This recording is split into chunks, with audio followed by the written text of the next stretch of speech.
رب اشرح لي صدري ويسر لي أمري واحلل عقدة من لساني يفقه قولي. فالحمد لله والصلاة والسلام على رسول الله وعلى آله وصحبه أجمعين ثم أما بعد. السلام عليكم ورحمة الله وبركاته. سورة الزمر آية نمبر 24. بسم الله الرحمن الرحيم. أفمن یو سوال دی، یو کوشچن دی. فمن پس هغه کس یتقی چې کم بچ کوي بوجهه د خپل مخ د ذریعې سره سوء العذاب بدترین عذاب یوم القیامت د قیامت په ورځ. وقیله اور او به ویلی شي للظالمین ظالمانو ته ذوقو پس تاسو وڅکئ ما هغه څه کنتم چې وی تاسو تکسبون چې خپله مو کماو کړي دي. دا بیا په دې صورت کې هغه یو اسلوب دی د کمپیریزن چې الله تعالی یو فکر وي او بله مونږ خود جوړه کړو په خپل ذهن کې. So Allah says in this ayah, افمن او پس هغه کس یتقی چې کم بچ کوي یا منی کوي د ځان نه د څه په ذریعه هغه بچ کوي بوجهه د خپل مخ په ذریعه. انسان چې کله د ځان نه څه سزا منی کوي، څه اکسیډنټ هغه کیږي، څه طرف ته د هغه را رواني، نو هغه د څه استعمال کوي؟ د لاسونو مخې ته کي او هغه شی د ځان نه منی کوي. رایټ؟ بټ دا کس دا یو پریزنر دی، دا په جهنم کې بند شوی دی، د لاسونه شاته دي، هغې نه یو پړی تاو دی او د په مخ باندې اور را روان دی. او انسان چې ډېر هم ځان د څه نه بچ کوي نو هغه اټلیسټ دا کوشش کوي چې زما مخ بچ شي، نور خیر دی خو چې زما مخ زما سر بچ شي، دا د انسان کوشش وي. بټ دا کس دا د خپل د مخ په ذریعې ځان اور اخوا کوي. he is using his face with his own face، د خپل مخ سره د ځان اور اخوا کوي. نو افمن یتقی، اور آیا هغه کس څوک چې بچ کوي بوجهه د خپل مخ په ذریعې سره، خپل مخ یو ډال جوړ کړی دی، د څه نه ځان بچ کوي؟ سوء العذاب، from the worst punishment، بدترین عذاب نه، یوم القیامت د قیامت په ورځ. په براکټ کې څه دی؟ آیا دا برابر کیدی شي د هغه جنتی چې کم په جنت کې مزې اخلي؟ سورة واقعه کې فروح و ریحان و جنات النعیم، آیا دا د برابر کیدی شي؟ نو. وقیله اور ویل کیږي وللظالمین ظالمانو ته ذوقو چې تاسو وڅکئ، یو مزه وڅکئ، ټیسټ ما هغه څه کنتم چې وی تاسو تکسبون چې خپله مو کماو کړي. اټس یور اون، دا ستاسو اعمال دي چې کم د اور په شکل کې تاسو ته راغلي دي. کذب الذین من قبلهم، او جټلاو کړي الذین هغه خلک من قبلهم چې کم د دوی نه مخکې مو، د دوی نه مخکې چې کم خلک وو ای نبی صلی الله علیه وسلم، هغوی حق جټلاو کړیو. فآتاهم العذاب، نو پس راغلیو په هغوی باندې العذاب عذاب من حیث د داسې ځای نه لا یشعرون چې هغوی ته شعور هم نه و، د هغوی په ګمان کې هم نه و، او اکدم د دماکې په شکل کې په هغوی باندې عذاب راغلی و. فاذاقهم الله، پس اسکو په هغوی باندې الله الخزي رسوائی، humiliation فی الحیات الدنیا، د دنیا په زندگی کې، ولا عذاب الاخرت، او د آخرت عذاب اکبر اډیر لوی دی. لو کاش کانو که دوی یعلمون که پوی دی. که موږ سوچ کو نو په فرعون باندې چې کم عذاب راغلیو د هغوی د هلاکت چې کومه وجه جوړه شوې وه نو هغه څه و؟ اوبو د وجې، په اوبو کې ډوب شوي وو. او د فرعون د هغه د مله د لیډرز او منسټرز ټوله کې لوی غرور او پراید څه و؟ همدغه اوبه.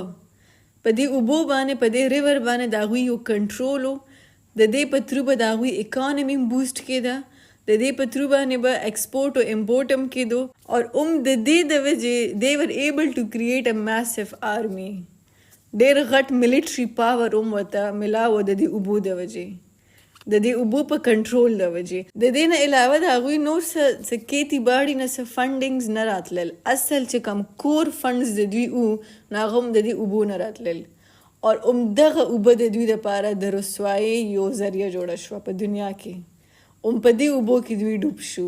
that was their humiliation. فاذاقهم الله الخزي فی الحیات الدنیا، اور اوبسکی اللہ تعالیٰ په دوی باندې رسوائی په دنیا په زندگی کې. So it's such a big lesson چې انسان ته په دنیاوي څه شیز باندې غرور او تکبر نه دی پکار because الله تعالی هغه بالکل بدلولی شي پوره پکچر چینج کولی شي. So always and always show immense gratitude. ډیر زیات شکر الله ته او د ناشکری نه او د انکار د کفر نه د کفران نعمت نه ځان ساتل.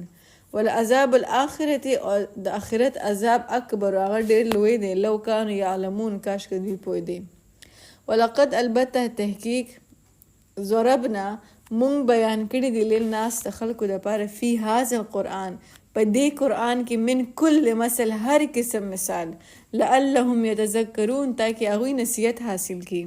مختلف احکام و مسائل په قرآن کې کول کر اسلوب بدل کر بیان شوی دی in different way through different perspective. الله تعالی یو مضمون بار ریپیٹ کړی دی.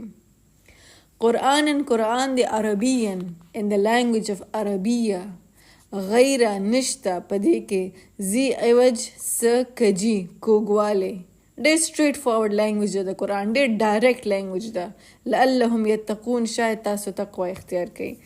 one of the biggest objection په قرآن باندې ټوله کې لوی criticism د بودست ټوله کې لوی criticism داو چې دا ډېر زیات straight forward لیکلی شوی دی.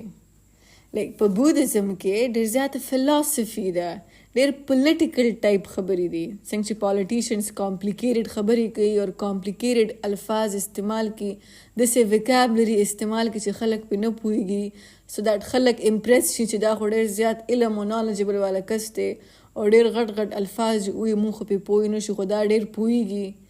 نو بودیسټ بکس د هغوی چې کوم کتابونه دي نو هغه داسې ټایپ لیکلی شوي دي چې هغې باندې یو عام لیمن کس نشي پوهېدی هغه ته خپله نشي سټډي کولی. هغې مثال دستی لکه فلسفي په هغې کې سیده ساده خبرې نه دي لیکلی شوي. قرآن باندې د هغوی د بودیسټ ټوله کې لوی ابجیکشن دا و چې دا خو ډېر سټریټ فارورډ کتاب دی ډېر ډایرکټ سټریټ خبرې دي پکې هیڅ کامپلیکیشن پکې نشته. هغه ځکه بیکاز الله تعالی وایي په قرآن کې غیر ذی عوجن په دې کې هیڅ څه کوږوالی څه کامپلیکیشن نشته بالکل سیده خبره ده. که ښه اعمال دی کو جنت که بد اعمال دی کړ نو فایر سوځي به یول برن سمپل خبره ده یول برن. نو قرآن کې څه کامپلیکیشن نشته صراط مستقیم سټریټ ډایرکټ سټریټ فارورډ او د زیاتر خلکو باندې سټریټ فارورډ خبرې بدې لګي. That's why هغوی کامپلیکیشنز خوښوي ګول خبرې خوښوي چې کوم کې د سره څه توک نه سره پکې هغې کې څه لیسن نه هغه ګول خبرې د هغوی خوښي او سمپل سټریټ فارورډ خبرې نه خوښي. قرآن is no beating around the bush سمپل سیده خبره ده. قرآن عربیا غیر ذی عوجن لعلهم یتقون یو پرپز دی لعلهم یتقون ځان بچ کړئ. قرآن واورئ او ځان بچ کړئ. یتقون پرهیز وکړئ تقوا اختیار کړئ. د څه نه ځان بچ کړئ of course from the hell fire د الله د ناراضګۍ نه د جهنم نه ځان بچ کړئ. ضرب الله بیانوي الله تعالی مثلا مثال رجلا د یو داسې کس فیه چې د هغه دپاره شرکا او کئی شریک دي یعنی یو غلام دی رجلا یو غلام دی فیه د هغه دپاره شرکا او ډېر آکا دي یو آکا نه دی ډېر آکا دي. متشاکسون اور هغه د ده چې کوم ماسټرز دي آکا نو هغوی هم په خپل منځ کې هر ټایم په باهم اختلاف کې. ورجلن او یو بل غلام دی یو بل سړی دی سلامن چې هغه خالص دی لرجلن د یو آکا ته یو کس یو ماسټر ته یو بل غلام دی د هغه یو ماسټر دی. هل یستویان آیا دا دواړه برابر کیدی شي مثلا په دې مثال کې په دې حال کې یو کس چې د هغه مختلف آکا دي مختلف ماسټرز دي فار ایگزامپل د هغه 4 ماسټرز دي اور هغه 4 واړه آکا چې کوم دي هغوی په خپل منځ کې ضدي دي او په یو بل باندې د یو بل سره مزاج هم نه لګي او په یو بل باندې نه لګي د یو بل سره هم ښه اختلاف وي او دا 4 واړو په یو ځای باندې یو غلام په پیسو اخیستی. اوس په دې خبره باندې غور وکړئ چې د دې غلام به څه حلي. دا غلام که د یو آکا خبره مني نو هغه بل به خفه کېږي غصه کېږي که د بل مني نو هغه دریم به غصه کېږي چې د بل مني نو هغه 4م به غصه کېږي. نو د دې عجز به څه حلي یو فرمایش بل فرمایش د ده نه یو خوشحاله نشي کېدی. د خپل 4 واړه آقا ماسټر په یو ځای باندې خوشحالول ساتل دا ناممکنه خبره ده. اوس بل کس دی، بل غلام دی، د هغه یو واحد آقا دی. اوس دا یو واحد آقا مطمئن ساتل دا انتهایی آسان خبره ده. بس چې هغه څه کوي هغه کوه، چې هغه دې څه نه منې کوي هغې نه منې کېږه. ته به هم خوشحاله هغه به هم خوشحاله. اوس د دې مثال سره زمونږ دپاره یو سبق دی په دې کې د توحید او د شرک او د توحید دا مثال و چې که حقیقت سره مونږ وګورو که انسان د الله تعالی بندگی شروع کړي د یو آقا خالص مخلصن خالص بندگی شروع کړي نو هغه ته سکون او چین ملاویږي، په سکون کې د هغه زندگی تیریږي. او که د ډیر شخصیات او دیوتاو د هغې پجاري شروع کړي نو په لوی مصیبت کې ځان واچوي. آخر د کوم معبود به هغه پوجا کوي، څومره آقا به هغه خوشحاله ساتي، څومره نذرانې به هغه پیش کوي. د دې سره د اقبال یو ډېر ښکلی شعر دی، یہ ایک سجدہ جسے تو گراں سمجھتا ہے 1000 سجدوں سے دیتا ہے آدمی کو نجات. د الله په حضور یوه سجده د ډېر انسانانو مخامخ لاس اوچتولو د سجدې کولو نه انسان ته نجات ورکوي. ضرب الله بیانوي الله تعالی مثلا یو مثال رجلن د یو داسې کس یو داسې سړی فیه چې د هغه شرکا او شریکان ډېر کئی شریک. He has multiple masters متشاکسون او دا ماسټرز دا آقاون په خپل منځ کې هر ټایم ډس اګریمنټ په اختلاف کې متشاکسون په اختلاف کې. ورجلن او یو بل رجل دی سلامن چې هغه خالصي لرجلن د یو کس ته جسٹ ون ماسټر. هل کیا یستویان دا دواړه برابر کېدی شي مثلا په دې مثال کې. الحمدلله ټول تعریف د الله دپاره. بل اکثرهم لا یعلمون بلکې اکثر په دوی کې دوی علم نه ساتي. اور علم څه دی چې د الله سره زندگی تیرول زندگی اسانه کی. ډیرو خلکو ته دا علم نشته چې د الله په بندگی کې زندگی تیرول زندگی اسانه کی. انکا بشک ته یا رسول الله صلی الله علیه وسلم میتون تا ته موت را روان دي. و انهم او بشک اغوی میتون اغوی ته موت را روان دي. او د دې موت نه پس ثم بیا انکم بشک تاسو به یوم القیامت د قیامت په ورځ باندې عند ربکم د خپل رب په نیز باندې تختصمون به بحث او ډیبیټ او جګړه کوي. دا اوس چې کوم ډیبیټ په دنیا کې روان دی د نبی علیہ السلام په ژوند چې کوم بحث روانو کوم ډیبیټ روانو او د دې مشرکین مکه به د نبی علیہ السلام سره کم یو جګړه به دوی کوله بحث او مباحثه به دوی کو. اکه بحث او اکه ډیبیټ به د آخرت په ورځ باندې د الله په دربار کې دوباره شروع کیږي. او د دې جګړې نوعیت په سدسې راځي چې نبی علیہ السلام به شهادت گواهی ورکوي چې یا الله ما ستا پیغام ټول دوی ته رسولی و. ممکنه ده چې په هغه ځای کې څه خلک ای چې هغوی انکار وکړي د دې خبرې چې مونږ ته د دې نبي خبر نه دی را رسېدلی او د دې سره به د بحث او تکرار یو نوبت راشي. بیکاز اف کورس د پیغمبرانو نه به د ټولو پیغمبرانو نه به هم سوال کیږي.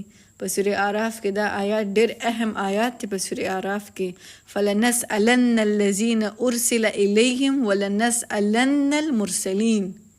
او مونږ به تپوس کوو هغه چا نه چاته چې رسولان را لېږلي شوي دي او د هغوی نه به هم تپوس کوو څوک چې رسول و کم چې رسولان را لېږلي شوي د هغوی نه به هم تپوس کوو چې تاسو خپله ډیوټي کړې ده که نه. او کم نیشن کم خلکو ته چې میسج تللی دی د هغه خلکو نه به هم تپوس کوو چې د رسول خبر تاسو اورېدلی و که نه. د دې آیات مطابق په هغه ځای کې د قیامت په ورځ چې څومره پیغمبران د ټولو نه به سوال کېږي چې تاسو خلکو ته زموږ پیغام رسولی خپل قوم ته زموږ پیغام رسولی جواباً به ټول پیغمبران گواهی ورکوي چې یا الله مونږ ستا پیغام رسولی.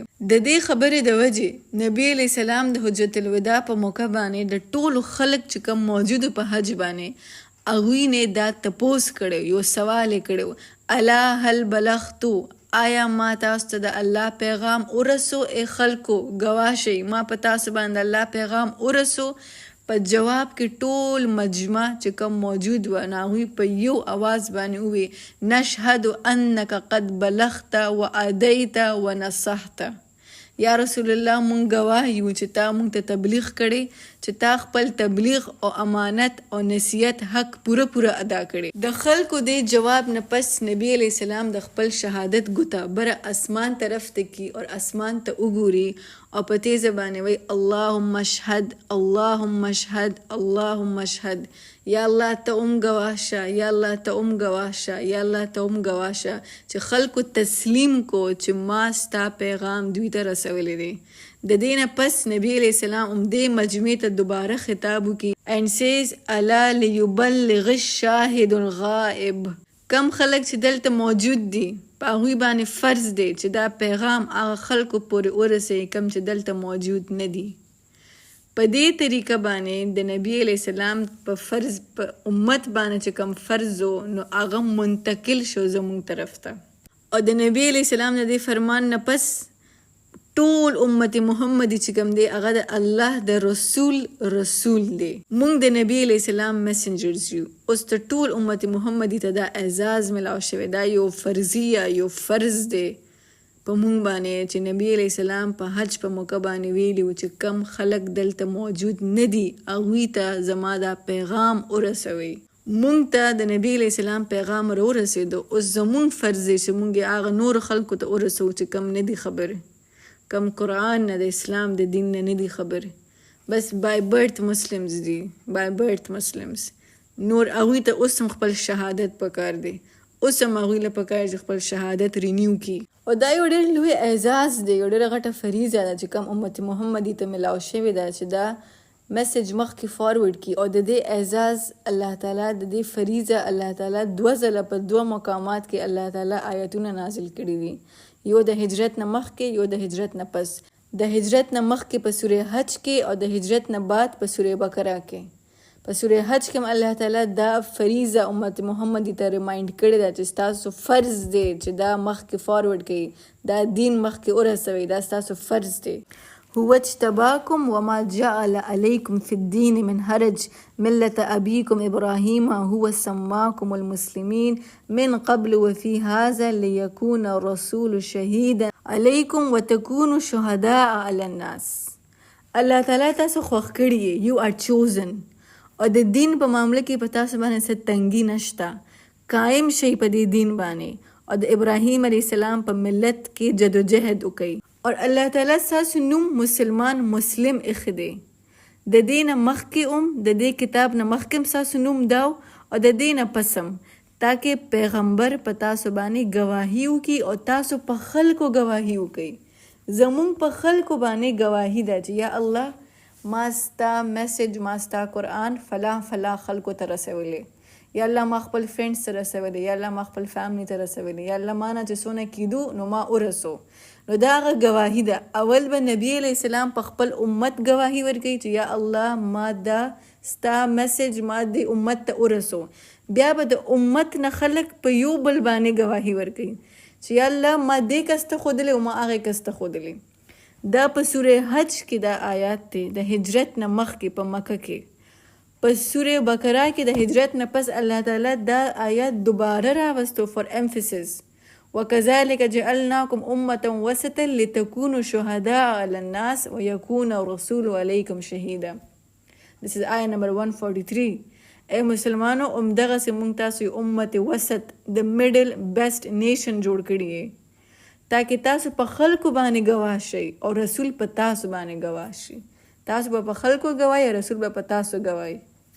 په 2 مقامات کې دا الفاظ راغلي دي، صرف الفاظ ترتیب بدل دی، میسج exactly the same.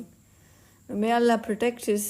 الله تعالی دې موږ د پیپل آف قرآن جوړ کړي اور الله دې موږ له د دعوه په دین په قرآن باندې د صحیح عمل کولو توفیق راکړي.